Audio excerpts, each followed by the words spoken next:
Là, nous terminons maintenant, pour aujourd'hui, à ce petit graphique illustratif. Regardez, ouvrez vos yeux, regardez. À vrai dire, hein, chez les Nations Unies du monde entier, les Nations Unies du monde entier, vous les voyez, hein, à vrai dire, hein, chez les Nations Unies du monde entier, il y manque encore. Qu'est-ce qui manque encore chez les Nations Unies du monde entier?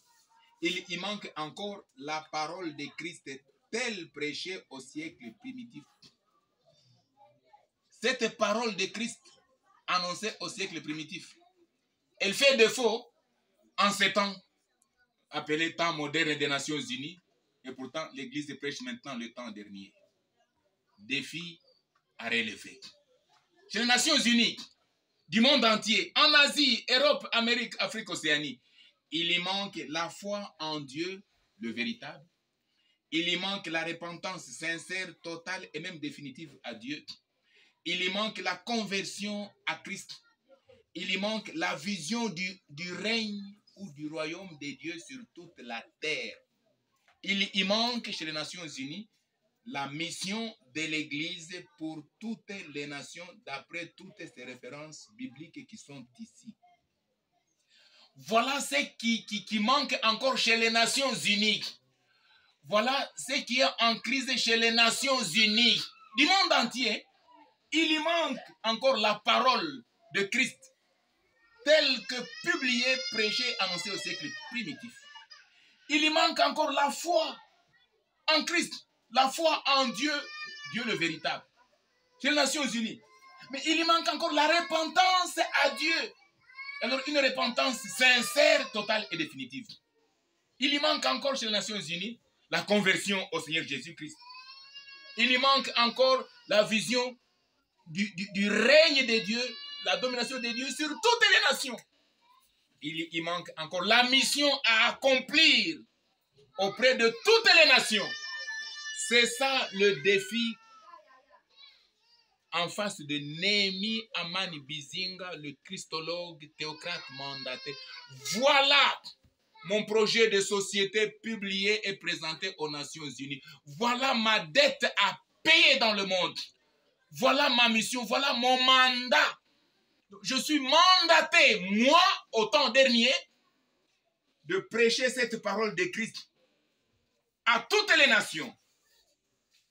Pour que ceux qui auront écouté aient la foi en Dieu véritable et non les divinités étrangères.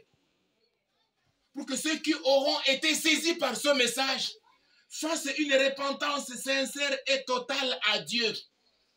Qu'ils se convertissent sincèrement à Christ et qu'ils aient non pas la vision du fauteuil de président de la République, qu'ils aient non pas la vision du trône du chef de la confession ou représentant légal communautaire ou président fondateur de son assemblée. Non! Tous ceux qui vont croire sincèrement, qui vont se repentir à Dieu sincèrement, il faut qu'ils reçoivent, qu'ils aient la vision de Dieu, de son règne sur toutes les nations.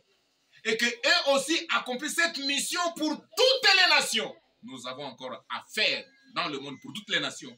C'est ça la mission, c'est ça le mandat, c'est ça le défi que devra maintenant relever le christologue Néhémie Amani Bizinga, la vision de toutes les nations, toute la terre, toutes les tribus, toutes les langues, sans barrière frontalière, et sans demander la permission préalable aux méchants gouvernants de ce monde.